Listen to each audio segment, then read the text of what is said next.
Don't let your decision paralysis demon keep you from watching something great this weekend. Subscribe to ScreamShare, the newsletter that serves up a 5-minute breakdown of the best horror available on streaming. I'll have essential weekly movie picks covering new films, classics that you need to catch up on, and a movie that's always streaming for free. So subscribe now, and you can even be part of some frighteningly fun watch parties we're putting together that'll let you be part of the conversation. So click in the link in the show notes or go to screamshare.beehive.com. That's screamshare.beehive.com, and make sure you whitelist your welcome email so you can get updates for all of the news and updates. And now the body count continues. Ladies and gentlemen, boys and girls, Giant Time's here. That's right. We are at the very end of Friday the 13th, Part 5. Oh, thank you, Jason. On Kill by Kill. Well, greetings and salutations, killers. It's your old pal, Patrick Hamilton, coming to you once again from Camp Crystal Lake adjacent or something. This movie doesn't want to tell us, so why should I tell you? And it's the Kill by Kill podcast, where we are dedicated to celebrating the least discussed component of any horror film, the characters. We're going to unpack all the gory details of Friday the 13th Part 5 in the hopes that a camper's untimely end is just the beginning of the jokes we can tell about them. And as always, we journey into this fraught barn of doom with the only person I trust to let me know how much gas is in that chainsaw, the one and only Gina Radcliffe. How you doing, Gina? Well, Patrick, I'm feeling a little bit of relief and yet also a touch of sorrow. I sort of feel like Sam and Frodo at the end of the Return of the King. Oh my God, that takes a long time. Are you sure you want it to be that long? When the ring has been destroyed and Sauron has been defeated, and yet our heroes, Frodo and Sam, laying each other's arms, battered, bruised, exhausted, feeling that there's no hope for rescue, and they talk about the things that they would have liked to have done had they made it back to the Shire. I sort of feel like we've gotten to this point where we're just, we've reached the end of our hero's journey, but we may not make it back from this. It's entirely possible that the light at the end of the tunnel is actually a raging tractor headed our way, and we just flail our arms up in the sky like, I don't know what a tractor is. What's heading towards me? And then it hits us. There are worse ways to go. Or you could survive it inexorably. I don't know how you managed to survive it, and yet Roy does. Anyways, we will get to that. You know what, Gina, though? We're not going to cap off Friday the 13th Part 5 alone. No. We have brought along a special guest. May I introduce one half of both the Revisionists and the Stage of Fools podcast, Mr. Zach Powers. How you doing, sir? I'm doing pretty well. How are you guys? We're good. Listen, this is it. I mean, next 2 weeks from now, you guys get to start Jason Lives. Ian McKellen will wake you up on your sunlit bed, and it'll all be right in the world. Oh my God, that would be the best. Patrick will get to see his Rosie Cotton again. Exactly so. How many J.R.R. Tolkien references will we be able to fit into this one edition of the podcast? I don't know. New mini game on the show. I think we're starting to pick up a trend of literary references that don't really belong. We've gotten Tennessee Williams, we've gotten Of Mice and Men. Now we've thrown in Lord of the Rings movies. I think this could be a running gag. This could be the new hashtag. Yeah. I think Part 5 warrants the grimness of a George R.R. Martin, personally, but Oh, I hadn't even thought of that comparison. That's everybody dies pretty much. Yeah, that's a good one. I hadn't even thought of that one. Yeah, thunderstorm is coming, I suppose. is what we always knew it would happen. So, Zach, I ask you, as I ask all of our guests, what was your first introduction to the Friday the 13th franchise? Well, my relationship with the Friday the 13th franchise goes back pretty far. When I was a youngster, probably in first or second grade, after a Halloween night of collecting candies, I came back to my house and I turned on the teeny tiny TV I had in my room, and on TBS or USA or one of those channels that used to air a lot of edited horror movies, they were playing Friday the 13th Part 2. and I stayed up late watching it. And over the next few years, I sought out, at an age too young to do so, probably, the remaining movies. I joined an internet forum dedicated to Friday the 13th when I was approximately 12 years old in 2001. Well, that's the perfect time to talk to strangers about horror movies. I went deep, too. I stayed there for years. I did not have a great deal of friends in middle school and early high school, and they became my surrogate social community during that time, to the degree that when I was 16, for some unknown reason, my parents allowed me to fly to St. Louis to go to a rented out campground with a bunch of strangers from the internet who were older than me for the weekend, which was the first place I ever got drunk. And yet somehow you're still sitting here telling us this story. Somehow I am still friends with these people. Like they shaped some of my political, it was like the height of George W. Bush's war on terror. They shaped a lot of my political beliefs. They helped me through the most embarrassing time of my life. And I started the forum. This is an extraordinarily embarrassing detail. I later became a moderator, but when I started, I had the nickname, me at 12 years old, Spawn of Evil was the moniker I chose, which I later reduced to SOE out of pure embarrassment. I can top that. When I was well into my 20s, my chat handle for a little while, because I was a Rob Zombie fan, was Living Dead Girl. And because, I was, I'm a little bit older than you. So I was, I came of age during the grunge era. Sure. So the girl in Living Dead Girl was spelled with 2 R's. Oh, sure. Classic Avril Lavigne kind of style on that one. That story is like one twist away from being a really bad outcome Lifetime movie. And yet here you are, like a better person for it. So yeah, absolutely. I'm still, like I said, I'm friends with a lot of those people still, and I see them posting pictures, mostly protesting Donald Trump, I'll be honest, but yeah, still friends with all of them. So this brings us once again, because this film is no home to common sense. We are at the end of this particular motion picture. We're wrapping things up.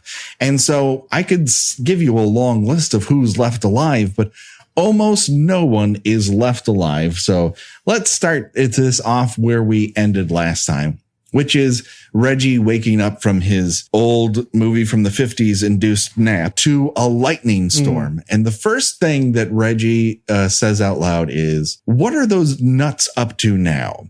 Now, my question to the both of you is, does he believe that lightning storms are caused by crazy people, or is he hearing, or was he told he was going to hear something that we, the audience, don't hear?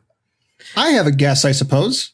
Sure, go for it. So the previous 2 victims, Violet and the guy whose mental instability was apparently that he stuttered. No one can ever, it's hilarious. No one could ever remember his name. I think every guest we've had has called him Josh, Jack, and pretty much every other variation of J names. Like, I think he might get called both Josh and Jack in the movie. I think he's first introduced as Josh and later is called Jack. Like, seriously, honest to God. But in the credits, he's Jake. Jake. Really? I almost want to rewatch because I swear to God, they call him 2 different names and neither of them is Jake. Welcome to Friday the 13th, Part 5. Where nothing is as it seems, and anyone's name could be anything you want it to be. They were watching this movie with Reggie, and Jack very openly comes onto Violet, assumedly with Reggie just off frame. Is he there for that entire interaction? Well, he was asleep, I think. Well, hopefully Josh does start to yell near the end of that interaction pretty loudly. Well, this is a kid who's living at a halfway house. I mean, he's probably seen some shit. Probably, so. I mean, one of the residents clumsily hitting on another resident is among the less traumatizing things he's witnessed. One of them killed another one with an axe just days ago. Well, yeah, exactly. So, yeah, whatever. He's hitting on her. I'm just going to sleep right through this. I mean, really, who among us has not pretended to sleep through a friend clumsily hitting on another friend? No, that's true. Absolutely anyone who went to college. Mm-hmm. So he wanders upstairs and immediately goes to, whose room has he gone to? Isn't it? Because he says Tommy when he. Oh yeah. All I could know, the only thing I noticed about that scene is when he's knocking on the door, you could see that big old no handball playing sign right over his shoulder. Again, well, all right, Zach, we've asked this 2 weeks in a row. Who's playing handball so loud in that fucking hallway? It's a tiny hallway. How do you play handball in it? And how do you play handball so much in it that they're like, we need to put a big fucking sign that says, don't play handball in here? I don't know. 1. 2, I'm not really sure what handball is. I just assumed it was a metaphor for masturbation. I did. That makes sense. In a halfway house, there's probably going to be at least one resident just whipping it out without any sort of regard for his surroundings. Josh is totally handballing it up. I didn't even think of that. That is an excellent, completely plausible theory. That's the most plausible theory anyone's come up with. So I'm very glad I asked. Anyways, he bursts then into Tommy Jarvis 2.0's room and discovers a pile of bodies. And so this brings up we're now into the portion of the movie which has been an ongoing theme here on the Kill by Kill podcast.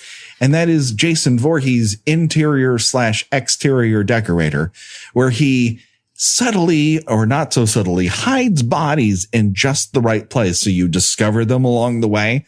Only this is, that section of the movie supersized, because all the bodies we're going to encounter, all the deaths that we're going to talk about, are previously killed people that happen to be in this movie, and we just haven't seen in a while. Well, where have they been? They've been dead, apparently. So the threesome, that the menage a death that he happens upon here is our previous trio. That's your Jake, Jack, Josh, your Robin and Violet. Robin still doesn't have a shirt, and she's piled on top. Oh God, this movie just can't get enough boobs. And it's not the last pair of boobs we're going to see in this movie. It's almost over. I think the craziest part about this is there's still like more than 20 minutes left of this movie.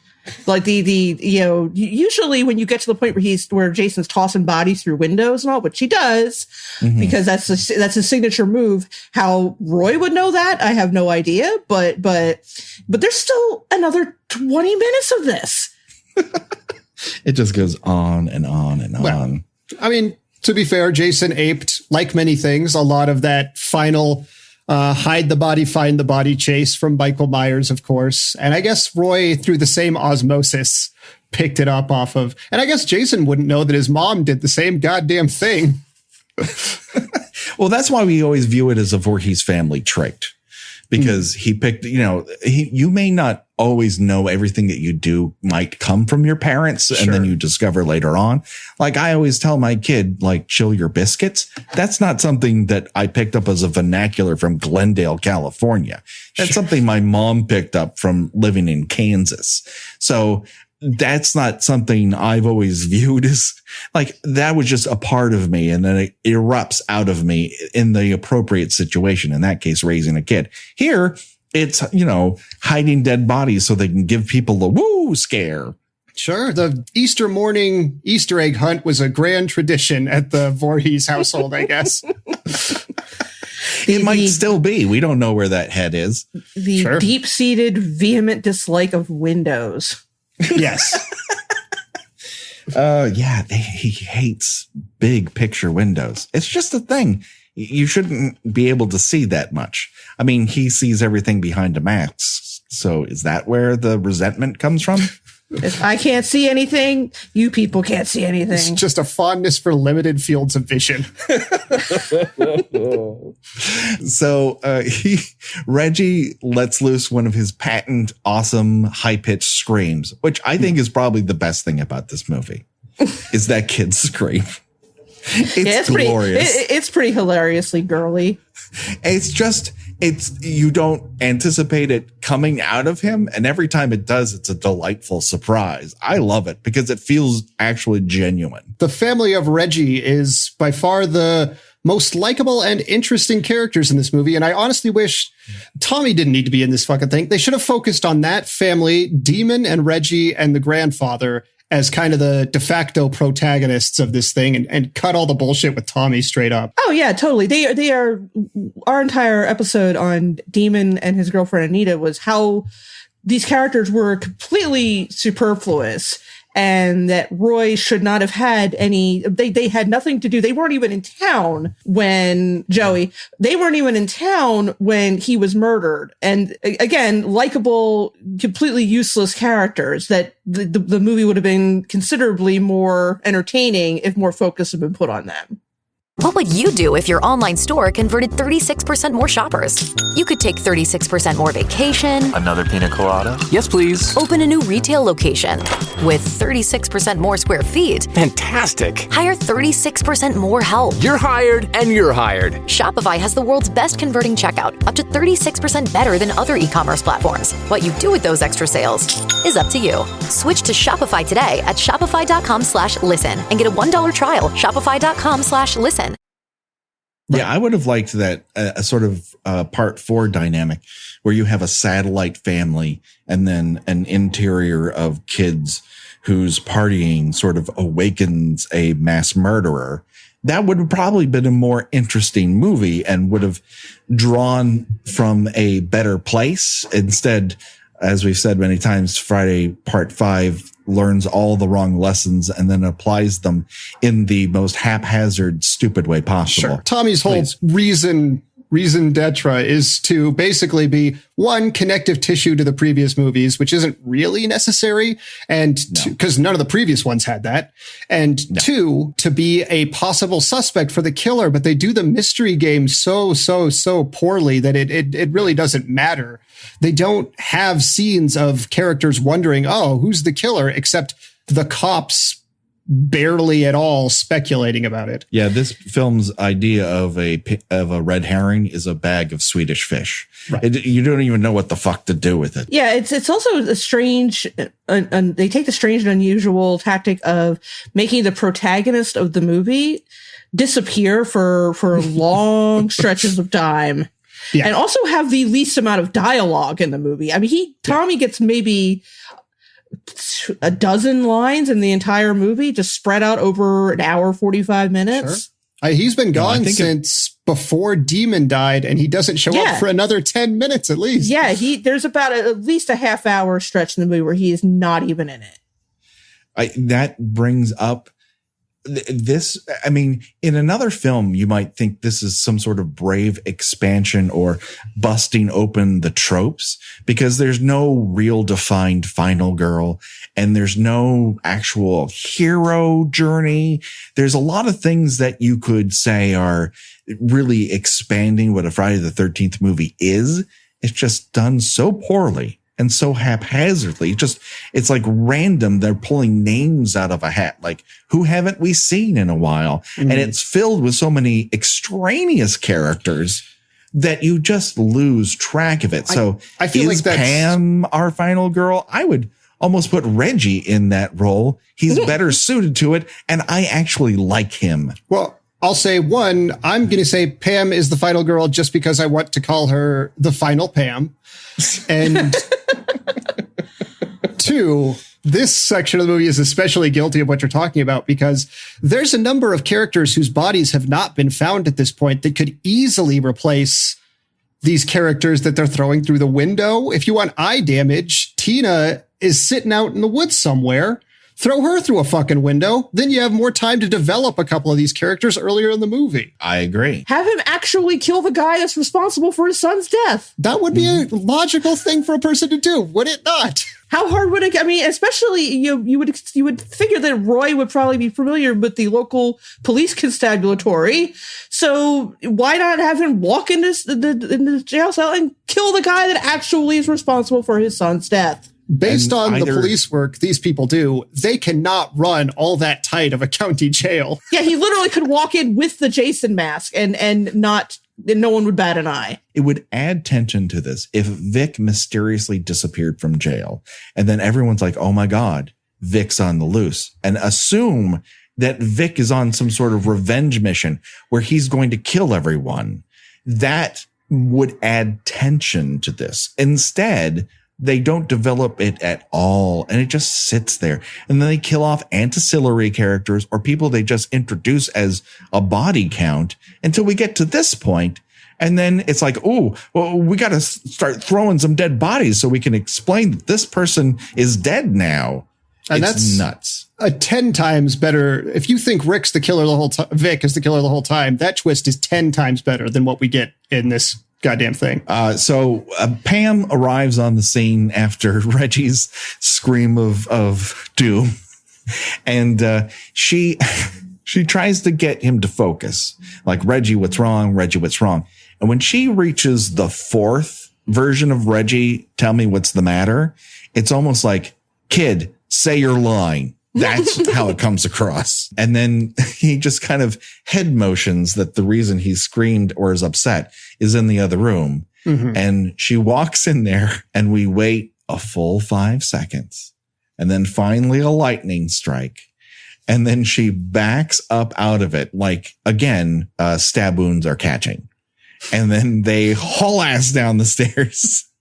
And that's about the only genuine reaction to the entire thing. And then it completely goes off the rails again.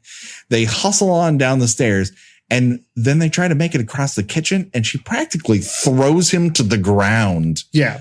It's a little much.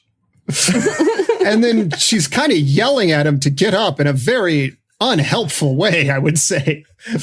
And she totally blamed, like, get up.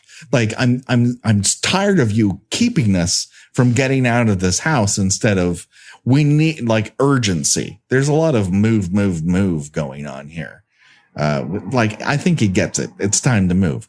And then Roy bursts through the door and the door explodes. Let's get this straight. The door explodes from him kicking it. Sure. And another signature Jason Voorhees move that he could not have possibly known about. Unless he'd seen the earlier movies. Jason uses his whole fucking body. He just kicks it. It's a low kick. And then the door explodes. I mean, did he learn that in paramedic school? I mean, but to be fair, yes, historically, Friday the 13th killers, if they were a Pokemon, the type they would be strong against is door type. They can tear them apart. Door entrances and exits, portals, as you were, are, particularly vulnerable to his type of attack. Yes, the door just, as if TNT is attached to it, explodes. And then they just look at this shaft of light with a guy in a Jason mask, blacked out eyes. This is important. Completely blacked out eyes. Now, the blacked out eyes thing in the hockey mask goes back a ways because people generally don't want to wear that much makeup underneath that fucking mask. You don't want to have a whole to do and then wander around doing stunts in it. But later on, the blackout eyes disappear. And you can clearly see it is not Jason Voorhees because, as Gina has so often noted, we don't have the Friday guy. Right. Right. Well, you could also see that he is like unfit middle-aged man wearing this jumpsuit. Whereas before he was like, hanging out at Gold's Gym every week, every other day. You could definitely see, okay, that it's not Jason Voorhees. I mean, not that anybody ever really thought that it could have been, but because I think this is the first time you really got a full view of him. I don't think this is the first time you see the mask, I think, in the entire movie. Yeah. 100%. Yeah. We've only seen hands. That's not him. No, come on. And it's probably not Tommy either, because Tommy is fucking jacked in this. And, Roy really did put a lot of effort into this costume, as we'll talk about later. I don't know why he didn't extend that to the body and just go for the whole 9 yards. A little padding wouldn't have hurt if he's going to get hit by tractors and shit. But you would think, You would think he would prepare himself. I'll give this to the movie. I always did like the touch that in the dream sequences and when you see Jason as a hallucination later on, he has the red triangles on his mask. I like that for the Fate Killer, they went with those blue triangles to differentiate between the two. It's the only successful costuming maneuver in the entire thing. For example, this is Pam is running around, and I know not everyone chooses their footwear based on the idea that later that night they're going to get chased by a machete-wielding maniac. She is wearing these urban cowboy boots with heels on them. Yeah, and through muddy, like rainwater filled dirt. It's amazing she lasts as long as she does. Yeah, there's a lot of slipping and falling down in this sequence from both her and from Reggie. It's a lot of tripping and a lot of falling. This place seems to be full of bushes as opposed to any other part of Crystal Lake or its adjacent environs. Mm-hmm. And they go a rumbling and a stumbling out towards the road. I guess that's their main objective. Along the way, Pam both loses and regains her pink sweater, right, for reasons I can't begin to tell you. And they happen upon the ambulance. They open the driver's side door, and who do they find but Duke? His throat has been slashed, and he still has gum in his mouth. Yeah, a character from the first 10 minutes of the movie that is never seen again, and the audience is supposed to immediately remember who it is. Yeah, get ready for a lot of that in the next 15 yeah, minutes. Pretty much. That is the theme of this movie. Remember this character? No. Well, look at him anyway. They're dead. He's totally dead now. Before, he was not dead. Now he's freshly dead. Yeah, that counts as a character arc in this movie. He was alive, and now he is dead. I love that they put gum in his mouth. Just so you go, remember that guy who had gum? He's dead. I guess they figured that was, a little more subtle than having him found with a porn mag in his hand. He died like he lived. But that would confuse him with our other porn loving individual, although they don't look Billy. Billy's right. Yeah, that is. Yeah. Well, everybody in this town is a scumbag. So. Again, Friday the 13th, if you are an ambulance driver or associated with transporting sick or infirmed people, you're automatically assumed to be a complete scumbag. It's just, what do these writers have against the EMTs? That is a damn good question because it comes up over and over and over again. It's just like the dream that they have to finally capture all the awe of watching a dude shit on camera. It's like, well, how can I figure out another way to see a dude take a dump? I feel like in this series, a lot of the cops are also either wildly incompetent or kind of assholes. So maybe they just hate anything that provides like a public service to the community. A little bit of an Ayn Rand streak going through them. Yeah, they hate our first responders. R.I.P.D. Duke, you spoke like, I think you were in under 5. Honestly, we literally in under 5. We literally hardly knew ye.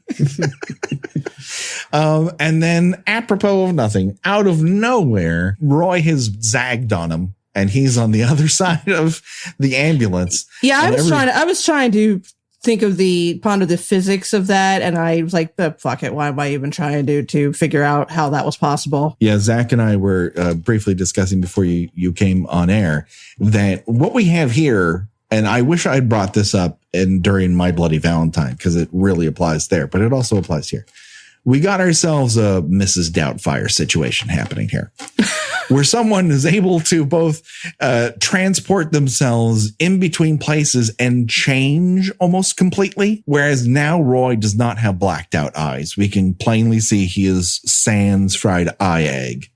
And he's just like standing there like, hey, you know who's ready to kill you? This guy right here. Bang. He tried to do the 2 thumbs thing, but he had that machete. It made it awkward. Yeah, he almost stabbed himself in the neck. Just trying to be a cool dude. Reggie sees this and says, like, you can practically see cartoon dust emerge from him as he hauls ass in the other direction and says, fuck this. He leaves Pam to die, basically. He speaks to the audience when he leaves immediately saying, fuck this. And to which Pam is like, Reggie? And she's speaking to his shadow, who is the only thing he's leaving behind because he's traveling so much faster than she is because she's got those fucking heels on. Meanwhile, Roy is at a light trot. He's not even really at a full pace. Like, I walk faster walking a dog than he is. Along the way, we get a lot of swatting away of brush, which is super awesome. And we get the first appearance of Pam running. And the only way I can describe Pam running is if you've ever seen A Hard Day's Night, how the Beatles exaggeratedly run in music videos. That's how Pam runs in real life, away from a killer. And yeah, they run all the way back to the house. Pam finally, for the love of God, loses that pink sweater when she discovers Dr. Letter, and his dead body has been nailed to a tree, but his throat has also been slit. So he gets a little bit of both. It would have been a good one to see, because he must have put that nail right through his head while he was standing up and into that tree behind him. Quite a feat of strength on old Roy's part. I feel like the nail would have been enough. I don't know why the throat slitting happened. That's just excessive. I wonder if the throat slitting is first and the nail's just there to keep him upright. So you think he killed him with the throat slit and then awkwardly held him up while he kind of pounded the nail through the head into the tree? It's all open to interpretation because where's that third hand coming from? Good question. Yeah. Well, maybe have you ever tried to hang a picture? You need 3 hands for that shit. This is a full-grown man. Yeah. You know how hard it is to get my 6.5-year-old from my bed to his own bed when he's fallen asleep there on the odd night that he does. That's 52 pounds. That must be like trying to nail a sack of potatoes to something. It's nuts. I don't even, well, give it up to Roy. He ends up, I guess that we've entered a psycho strength era for Roy at this point. Maybe this was like an unrelated Final Destination death, like a passing train threw a spike through his head and a piece of glass slit his throat at the same time. That's the most likely explanation here, I think. Yeah, I mean, putting on the mask is some sort of, it's literally like the movie The Mask. It makes him super strong because he's this kind of otherwise unassuming, unremarkable looking middle-aged man who's suddenly able to pick up people by their throats and nail a full-grown man to a tree and perhaps dance to Cuban Pete. We don't know. That could be in a deleted scene. Yeah, deleted scene. Yeah, sure. This has opened up an entire world to me. I can't. I'm sorry. Someone else is going to have to continue while I get my thoughts. I'm now thinking about away. The mask as a magical object. I'm thinking about it like the symbiote from Spider-Man 3, and I'm thinking about Roy getting a shitty haircut and going to a jazz club, being a little rude to his girlfriend.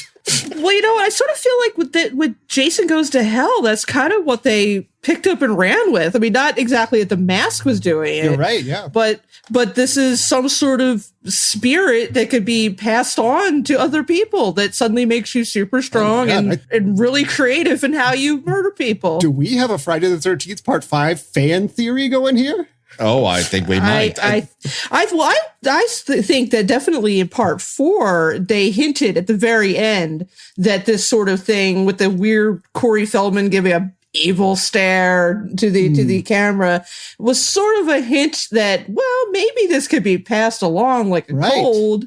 To come back to our mini game, it's like Corey Feldman turned whatever this hot guy's name was carrying the one ring, manages to resist its charms, and then it sees its opportunity in Roy once he finally gets to the halfway house. Oh my God. And Roy is the Smeagol of this movie.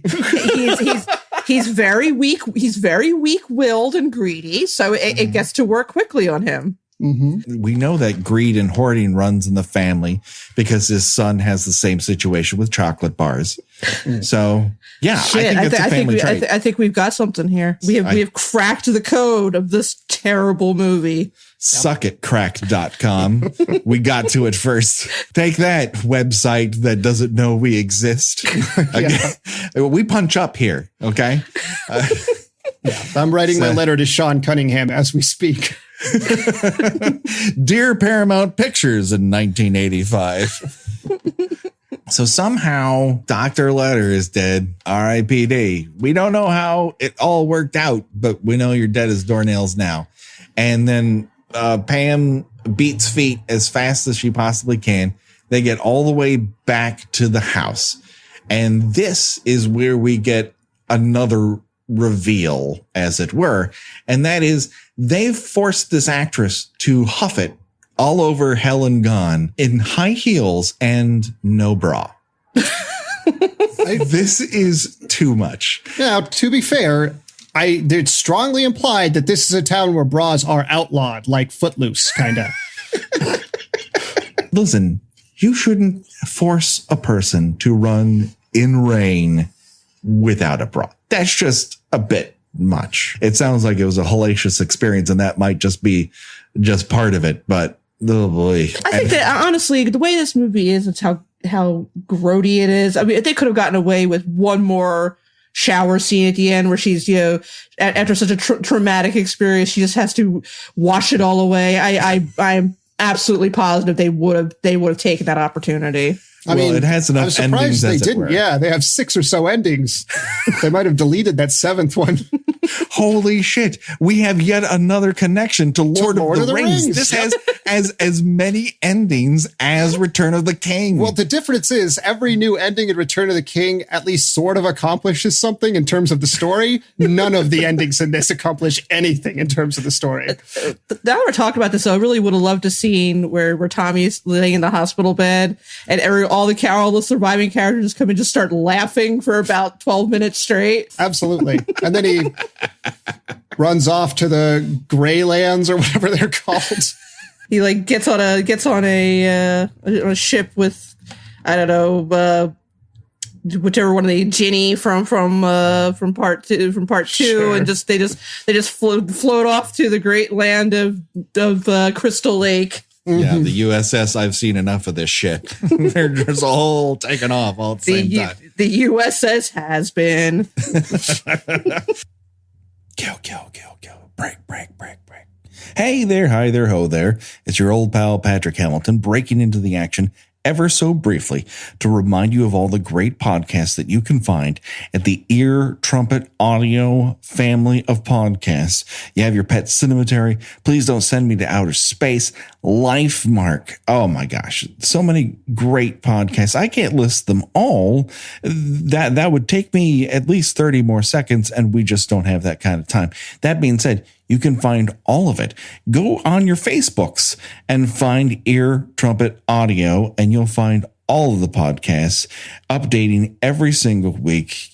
It's totally worth your time. Check it out. You should also check out some of the podcasts that have been very lovely to us in other avenues, shows that have featured us or that we've had lots of great back and forth on social media and whatnot. I'm, of course, talking about Shockwaves and Scream 101. Some of the podcasts of our guests, like Ladies Love Paul Rudd, which is fantastic. That's Amy's podcast, and I love it to death. It's fantastic. You should also check out the Stage of Fools podcast, because I am personally tied in a weird way to the Royals, because we work on that show to deliver it to people. We help advertise it. And you know what? We're going to have some people on a little bit later that might be more directly connected to the Royals. So keep your fingers crossed for that. So much great stuff. I would also encourage you to check out shows like 80s All Over, which kind of covers the same territory that we do in a slightly different way, or even Teen Creeps, which is a great podcast that if you have not heard it, it's brand new to Feral Audio, although they've been doing it for a little while. Great podcast. Please check it out today. And with that said, the body count continues. Kill. Break. Yeah, Pam arrives back at the halfway house only to cross a picture window. And of course, you know what that means. That can't stand. We've got to throw a dead body through it. And in this case, it's poor George the cook. A guy who doesn't deserve any of this shit. No. His clothes, by the way, dry as a fucking bone. His eyes have been taken out for reasons who knows. They just needed yet another injury to somebody. No. And he's breathing heavily. Well, when you're flung through a window. It's a callback to the heavily beating pulse on Anita, I guess. As far as portraying a dead body, I'll give him like a C-. Well, Or yeah. maybe they just didn't tell him when the camera was on. That is probably the most likely suspect. yeah, they signaled for action, but they forgot they put a bunch of fucking makeup in his eyes. He couldn't see it. Couldn't see shit, just breathing like normal. And they're like, all right, we got it. And he's like, you don't want to take another one with me not breathing? Moving on. And We've got some nude shots to film. No time for I was gonna this. say they can only do one shot of poor George. They have a couple more boob takes they have to do. Priorities, man, priorities. Well, I'll say this about old George. I think he might be just about the most likable character in this thing. He seems like a nice old dude. And again, I wish they had focused on the Reckless family a little more and a little less on a lot of these other idiots and assholes. No, for I sure, would have for been sure. 100% for that. Yeah. So R.I.P.D. George, you deserved better than this shitty movie and this nonsensical death that you were given. Pam screams at it, and then we get a close up of his eye makeup. And again, Pam runs like Ringo, being chased by rabid fans. And here comes Roy. He's on the move. We see his shadow. And she's just beating feet towards the barn. It manages to trip yet again. She does not yell at herself to get up. She gives herself a lot of chances.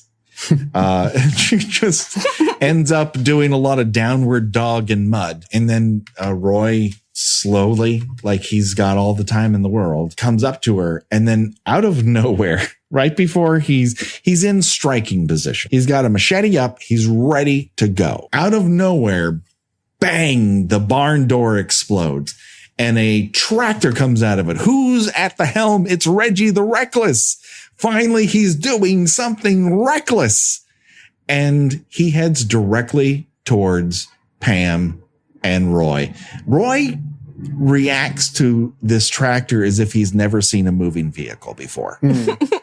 This is also when Roy has suddenly been given a neck appliance, whereas before he was just had a normal neck.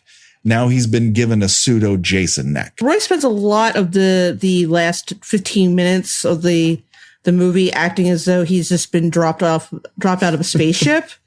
Like he doesn't seem to know what to do when someone is bearing down you with a moving vehicle. He seems mystified by the fact that once he recovers from being hit at almost full speed by this tractor, he is bleeding. He seems like baffled by this. Like, why? Oh, that's right. I'm a human being. He might have forgotten. I mean, this might be the most physical activity Roy has engaged in quite some time. He looks like a man who has lived the supplying life. Like he hasn't exactly been pumping iron or doing a lot of. He's an EMT. That's a very physical job. That's true. He's also a deadbeat dad, though, and that's a very easy job. Compared the two, they really offset one another. Yeah. I mean, he's at crossing guards level of physical activity from what I can see. He's driving everywhere, maybe hoisting up a body to put it on a gurney, but he's not running into burning buildings, Gene. That's true. I wonder how much, prior to this, how much violence or need for medical response was going on in this town. Possibly not that much. Well, no, it's a sleepy little town. If it is in fact Crystal Lake has seen incident after incident after incident of bloody mayhem. So if they are in fact near Crystal Lake, he's seen a lot of action. If it is anywhere else, a normal amount of action, but not the sort that he's going to turn action hero or maniac killer before this. And if he has, the movie has decided not to tell us this. But he is sort of blinded by the light of this tractor and gets square hit in it 100%. And the noise it makes kind of sounds like a limp hit at a body bag. Sure. It doesn't really sound human. It sounds like if you dropped a duffel bag on a tile floor. The Foley editing in this movie is just, mwah, it's superb. Maybe at this point he has put on his Mrs. Doubtfire bodysuit to make him look. He's been changing this entire sequence from black eye makeup to no black eye makeup to his facial sort of extra padding that he adds on there. Yeah, the weird appliance. Yeah. So maybe he put on a little bit of a bodysuit, and that was the thump against that prosthetic flesh there. So now we once again get a full look at the neck appliance he's put on out of nowhere. And he wakes up to try to grab Reggie and Pam. Reggie does not get the wet clothes treatment that Pam has. Pam is soaked to the bone. Reggie dry as anything. Oh yeah, and in true idiot horror movie character fashion, rather than running for their lives, they stand there. They don't just stand there. They edge a little closer to him. And then a little closer. And then a little closer. Just until Reggie is close enough for Roy to reach out and grab his leg. Yeah. What are they doing? Why are they slowly moving towards him? Even prior to this, like Reggie, after his sort of get away from her, you bitch moment with the tractor, he could still use that tractor to kind of finish him off or make sure he's good and dead, or at least pin him to the ground so he can't get up and come after them, but neglects to do so. I guess that the idea is they want to know who it is. You can find out later. You can read in the paper who it is later. you do not have to stand there and kind of move a little closer. Move a little closer. Let's see. Maybe we'll pick up this stick and take his mask off. No, neither of you are in the Scooby Gang. You don't need to pull the mask off of this villain to let the audience know who the fuck it is. You can just beat feet. And imagine their disappointment when they do find out who it is, and they're like, "Well, who the hell is that? I've never seen this person in my life." They echo the audience's sentiment. Exactly, yeah. And meanwhile, Roy has like the Grand Canyon of gore wounds in his chest. And he kind of looks at it like, how the fuck did that get there? Man, you took a tractor to the chest. God only knows what happened to your fucking shins. I don't know how, because you get hit two different ways when a tractor hits you. High and low, but somehow he only has the high. Well, he's kind of hobbling around a little bit, and then when Tommy shows up and he gets his injuries, he's starting to hobble around. So it's like 7 or 8 minutes of these two dudes just kind of slowly, painstakingly chasing each other around. It's like watching a couple of dudes recovering from a car accident in a hospital. Just they're trying to beat each other to the restroom. Well, before we get to the reemergence of poor Tommy Jarvis, we get Roy wandering into the barn, and he's looking for his 2 last victims. And Pam, out of nowhere, finds a chainsaw. And why do they have a chainsaw? Why does this halfway house for mentally disturbed teenagers have a chainsaw? They gave Vic an axe. I mean, I think his punishment was you only use the axe, you don't get access to the chainsaw. After the first murder, it was like, okay, no more chainsaw privileges, just the axe. Let's give the violent guy just an axe. I mean, there's only so many people he can kill with that. Whereas a chainsaw, he could probably get a lot more. And so we have what we've always wanted in a Friday the 13th movie. A wet woman with a chainsaw fighting a one-handed man with a machete. And it's underwhelming, I'd say. In terms of a duel, this isn't quite the Princess Bride. Roy has kind of sort of a little bit of like a Darth Vader in that Obi-Wan Kenobi fight way of fending off his attacks, where he just kind of holds up the machete and that's good enough. I agree with you there. It's a wounded old man fighting another person who doesn't quite know how to fight with a chainsaw. So that's realistic at least. But Pam does get in one good shot to his shoulder, and then the chainsaw runs out of gas. Can I ask, is this... Now, there's a popular conception among some people that Jason's weapon of choice is a chainsaw. This is the first chainsaw that appears in the Friday the 13th series, is it not? whose popular conception is of this, and where have you found it? You've never seen in little nature? drawings of Jason and he always has a chainsaw with him? I feel like I see it a lot where people just assume Jason has a kind of a chainsaw thing going on. He definitely has that buzzsaw thing that happened from part 7, which is that giant circular saw thing. Yeah, that like weed whacker. Yeah, I think at a certain point he just claimed the machete. I mean, we never know where he seems to get the machetes from, but a lot of them are imported, like enchiladas, into this town. People tend to drop off machetes near Voorhees, and oh my god, the neck appliance is now gone. This movie is so fucking inconsistent. Tommy reappears as if he's a Wild West gunslinger, and they stare at one another forever. clearly, again, that's done to fake out the audience, which is, again, no one's buying this because Roy's kind of got that, is it you? Now, again, I don't think Jason would recognize Tommy, a 5 years older Tommy, because although again, Jason's intelligence seems to it depend on whatever whim of the screenwriter happens to be at that particular moment. True. Sometimes he's a feral animal. Sometimes he's an ace crack detective who can find anybody just, by scent, I guess, or just is able to predict a person's moves in advance. But again, this is a fake out for an audience that already is not buying that this is the same Jason from the last 3 movies. I mean, to be honest, when I watched this scene, the main thing I was unclear about is why Tommy went to this barn an unspecified amount of distance from the actual halfway house itself. Did he go to the house and find the bodies? Or did he just immediately decide, after running away from punching the old redneck guy, I guess I'll just wander on back to the barn and have a nice barn think for the night? Like, I'm not sure why he's here. I just like that we've branded it a barn think. Yeah. I like that a lot. Like a lot of things, it just because the script declared it. He's needed. He was called to set, and therefore he is there. Because the screenwriter is like, oh shit, we forgot Tommy. Yeah, pretty much. Here he is. And he just stares at Jason/Roy forever and just wonders if he's still dreaming, wonders if what the meaning of life truly is. And Roy comes right over and slashes him in the chest.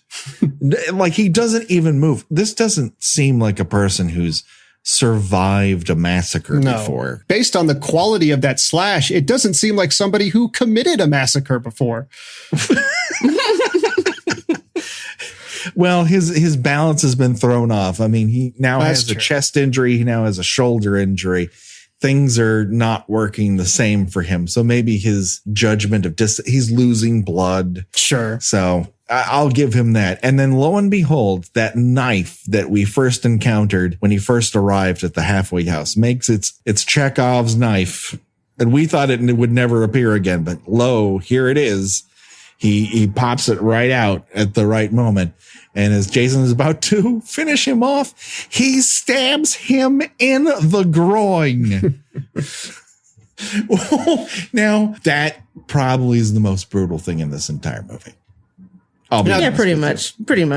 When you go for the femoral artery, you're not fucking playing around. Yeah.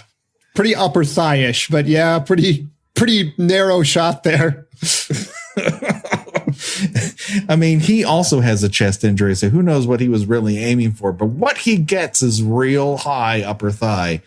And Roy seems to be okay with it. He's moving a little slower, but I have to believe he is running out of time at this point. When you've got that much blood coming out of you at one go, unless he gives it a quick suture, we just don't see it. But he manages to make it well, up. maybe while he was taking off his neck flap, he kind of stitched himself up a little bit. I mean, he is an EMT. He would. True. He should know at minimum basic first aid. Roy/Jason makes it up to the second story and I don't know if Tommy has passed out, in which case, the fuck you doing? You have one injury. Roy's running around bleeding from so many places. I can't even tell you where they all are. Meanwhile, he's like, oh, the vapors, and he's out. Or he's playing possum. I can't tell you which. Oh. Tommy very barely justifies his heroic last-minute entrance. He helps very little. He really does, doesn't he? He does not. I mean, yeah. Up until the very last minute, he's not helping. No. It's a semi-team effort in which he takes all the glory for at the end. When it's really, spoiler alert, it's really Reggie who's the hero of the day, I think, in this, because he's the one who puts himself in harm's way in order to lure Jason / Roy out. And then Pam starts taking to him with an axe handle, like she's in the Quiet Man all of a sudden. Then she looks out an open barn door and spies this. I guess is that what you put hay on, that thing with all the spikes on it? I have no idea what the practical purpose of this bed of spikes is. Is this barn on the same property as the halfway house? I mean, it is, right? It's directly from it. It's their barn. Absolutely. So what are but I mean, there's no animals on this farm. That's where they kept the tractor. That's where we saw Vic on the tractor. But what are they tractoring? Hay? But there's no hay. There's hay in the barn. They just store their incredibly dangerous things like their chainsaws and their beds of spikes, which of course... The only thing the halfway house seems to produce is laundry. Yeah. An endless amount of laundry that needs to be hung. I also think it's a failure of basic safety procedures to leave your bed of spikes directly under the railless barn window. I think that's definitely that's a tetanus shot waiting to happen. Yeah, at the minimum, yeah. I think we might have solved the mystery of the bed of spikes. But yeah, Reggie gives him a good shove. He when he's not looking, gives him a hi-ya from the rafters, and you think, oh no, he's gone. He's totally gone. Nope. This is Die Hard before it's Die Hard. Who's hanging outside the window? That's one Jason fucking Voorhees. And it doesn't matter how many places he's bleeding from. He's going to take Reggie with him. You're right. I mean, between this villain hanging tenuously off the edge of a window and all of the broken windows, this really is a precursor to the Die Hard series, I suppose. Yeah. John McTiernan watched this, started taking notes halfway through. Yeah. Or maybe Steven D'Souza, or I don't know. It was actually a book before it was a movie, and all that shit's in the book too. But anyways, guess who wakes up out of nowhere for no fucking reason? It's Tommy Jarvis 2.0. And he finds the machete and he chops off Roy's arm. Roy falls to the ground and then right onto the bed of spikes. And then we get the most nonsensical visual in the entire movie. And that has got to be saying something, where we see that Roy is actually the man behind the mask, but he's been wearing 2 masks. What? We didn't even see the second mask. Why have a mask on? Why not just shave his head or something? Why does he have to have a full makeup appliance? And how does falling on a bed of spikes split open the face of it? Do not. No good. Yeah, answers. it looks like it burst open, but there's no spikes through his face. Somehow, he is positioned just perfectly. The spikes are around his head. It's worth noting the second mask obscures the edges of his face. It's a dark shot. We've never seen Roy in the dark before, and it's all rainy. And we haven't seen this character for about 45 minutes, maybe, at this point. Yeah, so when we saw him in close-up, we got a lot of shaking jowls. Yeah. This is completely different lighting. I understand how several of our guests have been, I didn't even know who that person was.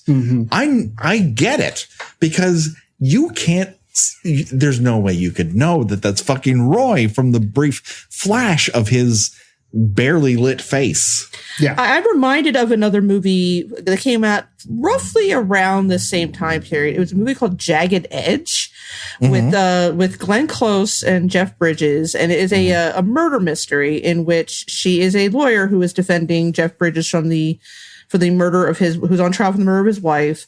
And then he is acquitted and she is attacked at the end by someone who, spoiler, it turns out to be Jeff Bridges, except that the reveal of when she takes the mask off and sees who it is so badly done that you actually cannot see who it is. It does not look like, I'm sure you could probably find it online somewhere. It is so poorly done that if you did not know in advance who it was, it's like, okay, this is some random person that breaks into her house and tries to kill her. Thank God she can run into the arms of Jeff Bridges. Oh, wait, no, he's dead? Oh, okay, I guess that was him. I gotta say, Patrick, I'm gonna argue your point that Roy's reveal was the most nonsensical moment in this movie. Okay, sure. I would say that that would be a few minutes later when the cop has Roy's wallet, and which contains a photograph of himself in the little picture insert. When I was doing the rewatch, I hadn't seen this movie in a long time, and I thought after Roy fell, I'm like, okay, well, it was dumb. This whole thing with Roy was stupid. The reveal didn't make sense, but at least they didn't do like the psycho therapist scene where the guy explains what was going on with the character a whole bunch, because I had totally forgotten the laziest use of that ever, which is, I guess we just found his wallet on him. And he had all the pertinent evidence inside. A picture of himself, a picture of his son, and clippings about the Crystal Lake massacres, all in the wallet. Didn't even have to go to the apartment for this one, boys. He has an evidence dungeon in his wallet. Yeah. It's portable so that it's always on him in case he is found. It's like all they were missing was like a piece of paper with like everybody's name just scrawled, and then this jagged red line like through each name as he goes down the list. Yeah, Vic at the very bottom didn't quite get to that one. Yeah, he doesn't even know half the names. Old black cook, old Vagrant. black cook's grandson, vagrant, the Blonde lady. Gay couple in old 50s clothing, just Roy's to-do list. Yeah, his honeydew is spurious to say the least. Before we get to that weird ass psycho reveal, however, there's more nonsense to get through. One of which is we have a nurse at the intake of the hospital, I guess, who is filing her already lacquered nails. Yes. Nails. Now, I'm not an expert in nail technology. Okay. I've gone to have a manicure several times. I enjoy it. I went with my son just a couple weeks ago. But it seems to me that if you have already painted your nails, now is not the time to file them. Not really, no. And she just could not look more bored and annoyed with this woman and this child who just survived a mass murder. It's like she's pissed off at them. It's like she's Roy's live-in girlfriend. She has no time for this shit. It's like, I can't believe Roy was the only guy I liked around here. She really dislikes the two of them.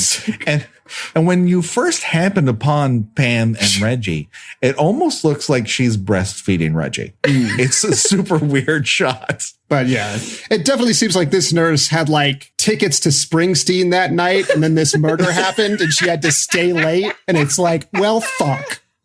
Don't get to see the boss, assuming this is New Jersey. I think that's as likely a story as any, given the location or what the location is, what we assume. So yeah, Sheriff Tucker comes in with his hair in the exact same place we saw it last time. I don't think it's possible for his hair to move.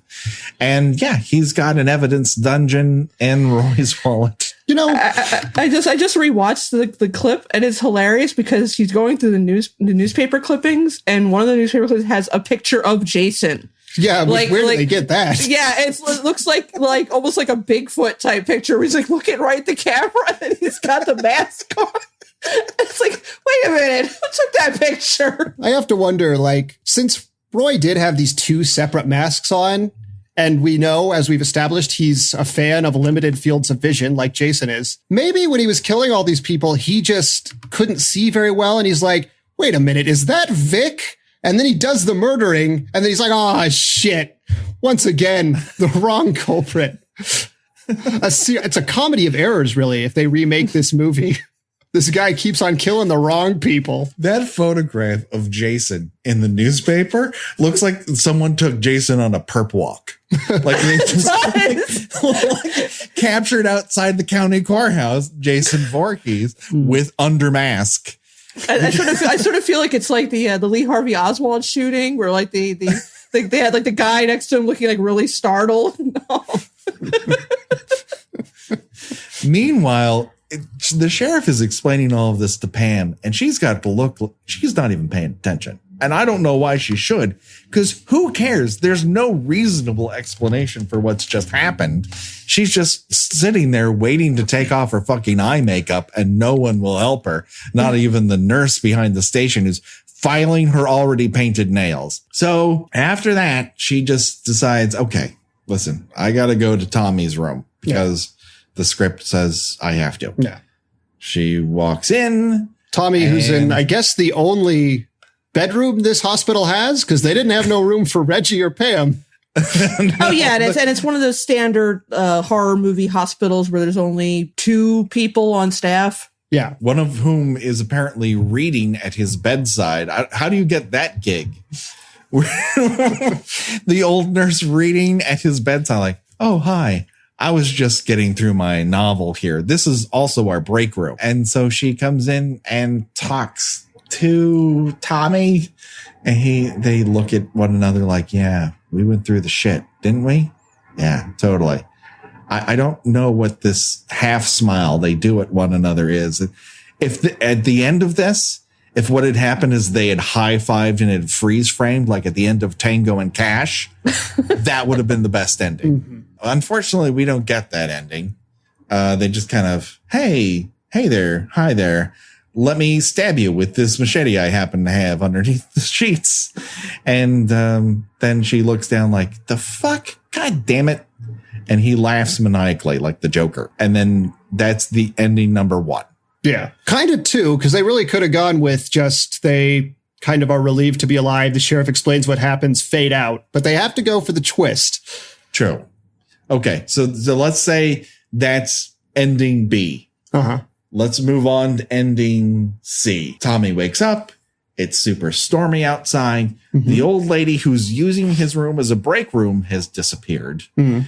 And we get yet again his beautiful visage when he's been sweating. Because if this movie has anything, it's full of footage of this guy being moist. Yeah, it's a very damp movie. And then he gets orgasm face as he looks at Jason Voorhees now in a red striped mask at the end of his bed. Yeah. And he kind of has like, oh, it's you. It's one step away from Ghostbusters ghost blowjob. Yeah. And then he kind of gets this like, yes, master, I accept my fate look on his face. It's like, wait, what? Come on. The main difference between this visage of Jason Voorhees and any of the others that we've seen before is Jason still has all the wounds. He's got the machete wound to his head, or actually, I guess he's got the axe wound to his head, which is leaking brain matter. And just a lot of blood behind the mask. He's got the blackout eyes. And then he disappears. Mm. Where did Jason go? I think he force ghosted on him. Like I said, I mean, I think that, Tommy, has his orgasm. He experiences the rapture of accepting that he is going to take over the mantle of killing for Jason. Well, why?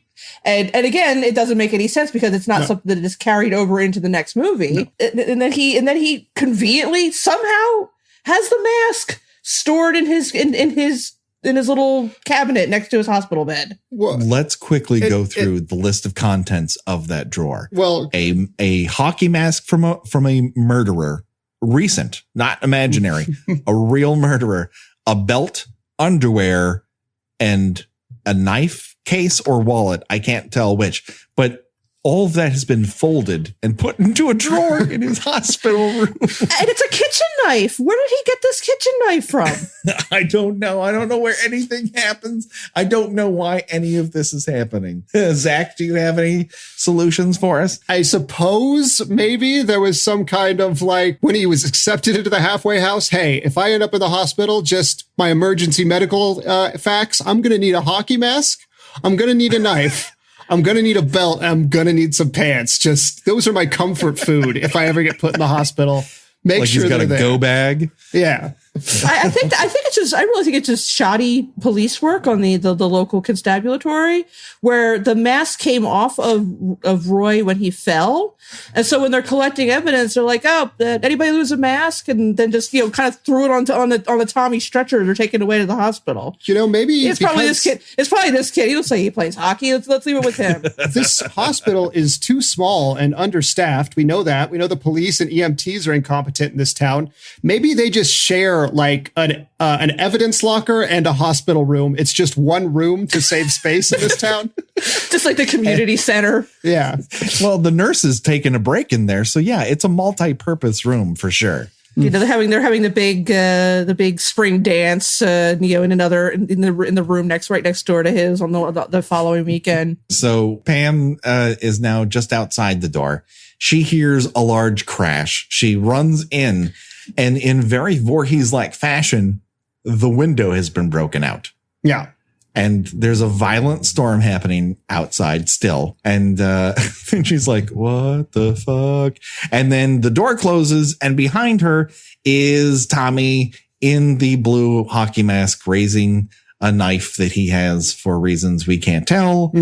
And that's ending number C. And yeah, that's Right. Which is- part five. I mean, Jason fading out could have been C because maybe it implies he got over the trauma of Jason. I don't know.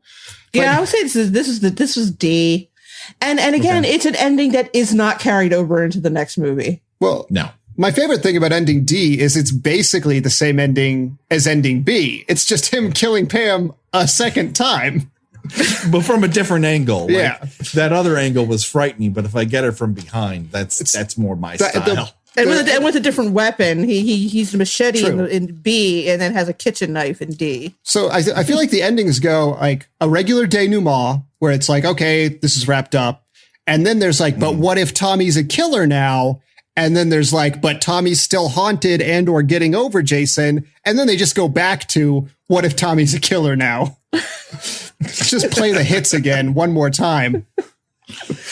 Yeah. No, but wait, let's talk about, let's ponder whether Tommy's a killer now. Stay tuned after the credits for a cookie about whether Tommy is a killer now.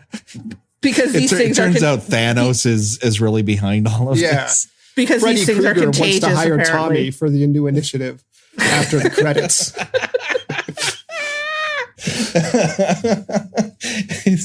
Yeah, I can see that. Who's the doctor in Halloween? Loomis, Dr. Loomis. Dr. Loomis is basically the Nick Fury of this entire thing. He's just gathering psychos together, saying some sort of Suicide Squad. Yeah, I like it. Better than Suicide Squad. That's true. Patrick, we made it.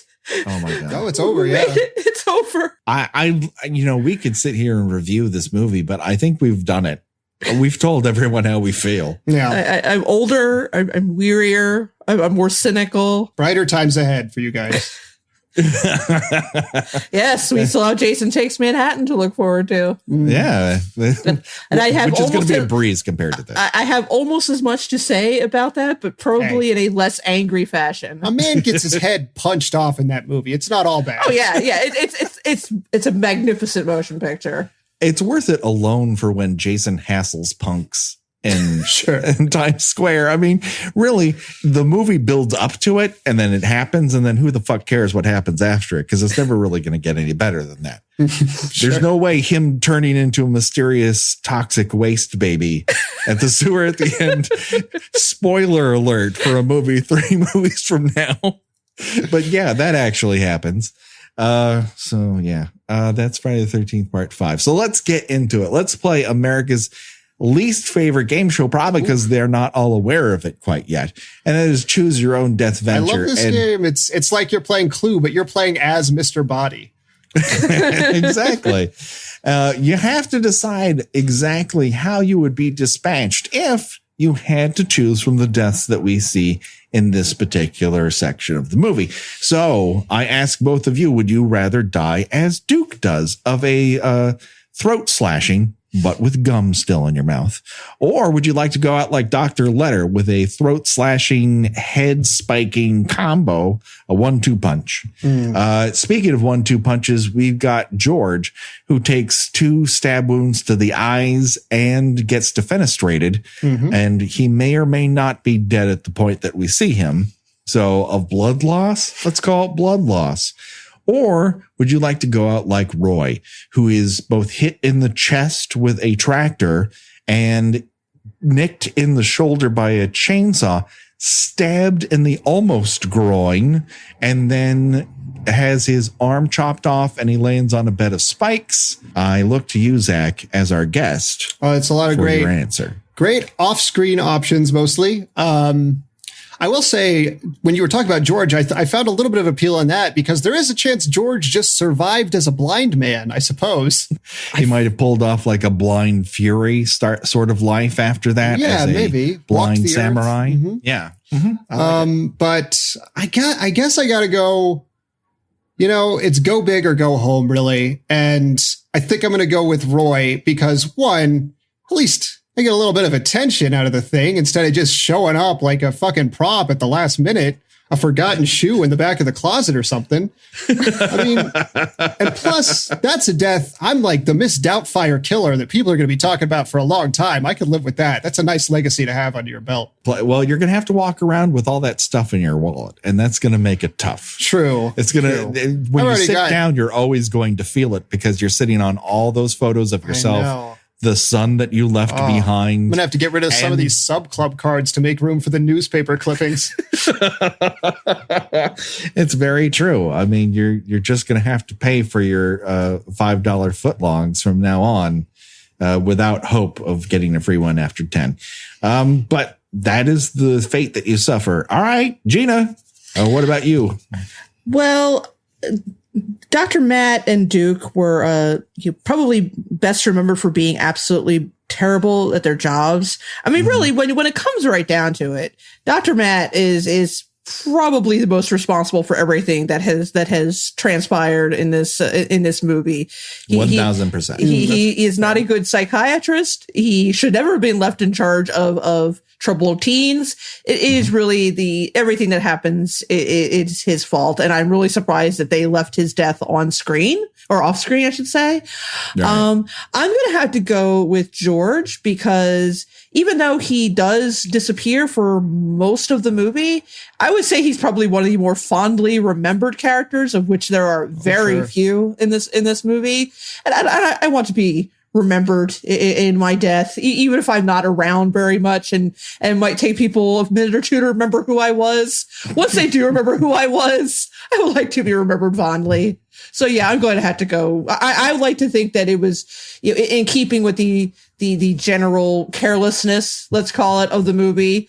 I'm pretty sure that the actor playing George still, very visibly breathing was just, they said, fuck it, we don't have enough film to do this a second time. And that he actually was dead. So yeah, I'm going to have to go with good old Grampy George. Yeah. I honestly believe it was like a camera test and they're like, we got to cut out, we got to move. Otherwise we're going to lose this entire day. It's like, oh, camera test is good enough.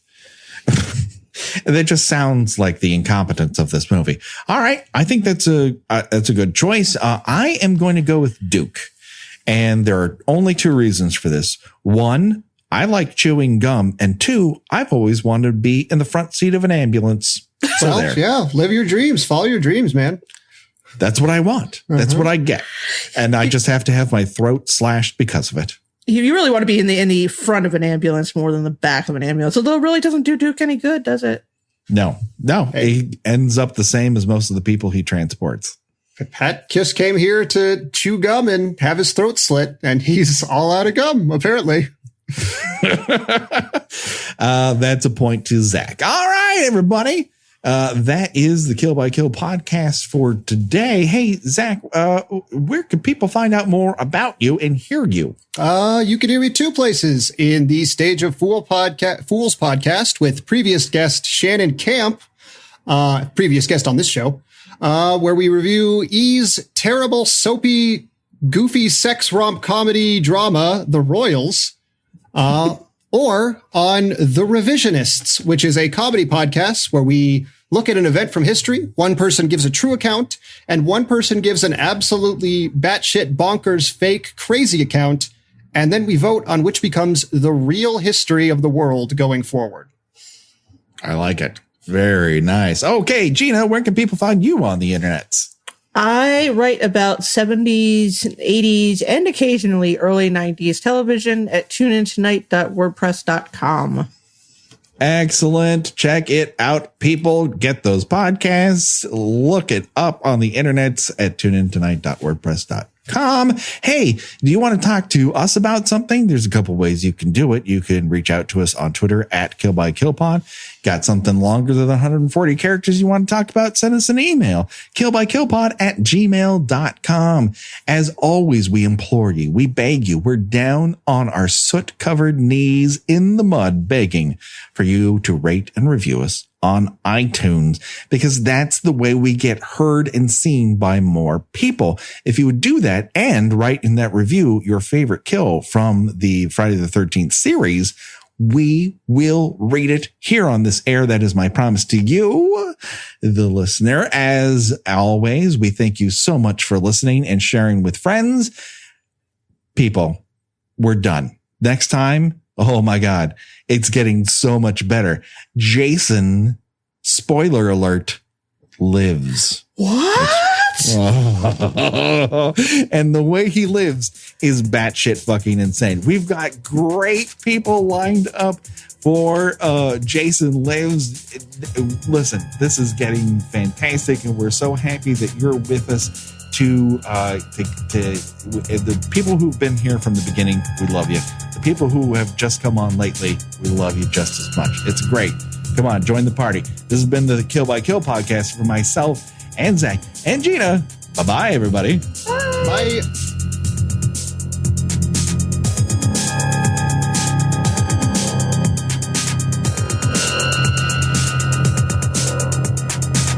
They're all gonna laugh at you. If you like the show, please take a moment to rate, review, and subscribe. It really does help the show to grow. Thank you for listening.